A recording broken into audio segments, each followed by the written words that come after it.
En rib med drejet ret og vrang, den får nogle mere markerede retmasker, og det er faktisk meget flot at bruge i en ribkant. Når man strikker den frem og tilbage, så består den af, at man strikker retmasken drejet på retsiden, men når vi kommer om og strikker fra vrangsiden, skal vi strikke drejet vrang, fordi den retmaske, der er tydelig på retsiden, skal drejes på hver pind. Men hvis vi starter på retsiden, så strikker vi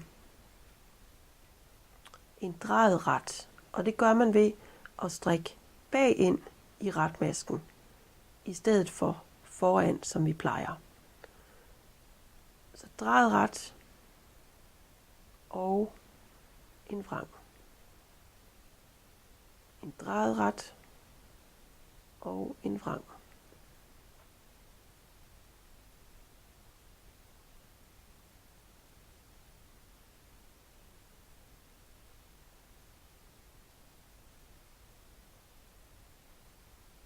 Så vender jeg.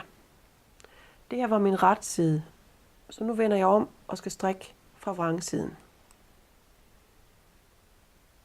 Og der strikker jeg så en almindelig ret, men vrangen skal jeg så lave drejet. Fordi hvis man kigger på retsiden, så er det jo den, der er drejet på retsiden, som er en vrang på bagsiden, så derfor skal den drejes. Og når vi strikker drejet vrang, så går man ligesom med retmasken ind bag i masken, strikker den som en vrang, tager den af, og så strikker jeg en almindelig ret. Drejet vrang bag ind i masken, og en ret. Det er en god idé lige sådan at dreje arbejdet, så kan man nemmere komme ind bag i. Og sådan går jeg hele vejen hen fra vrangsiden.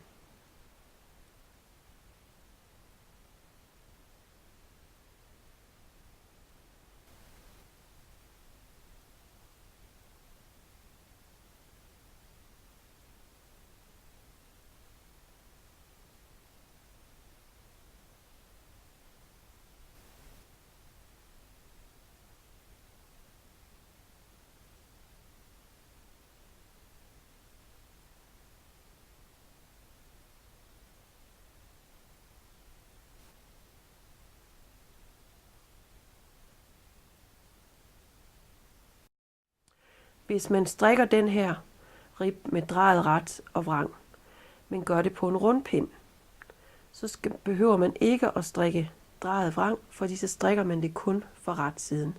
Så strikker man bare en drejet ret og en vrang, og en drejet ret og en vrang. Så får man samme resultat.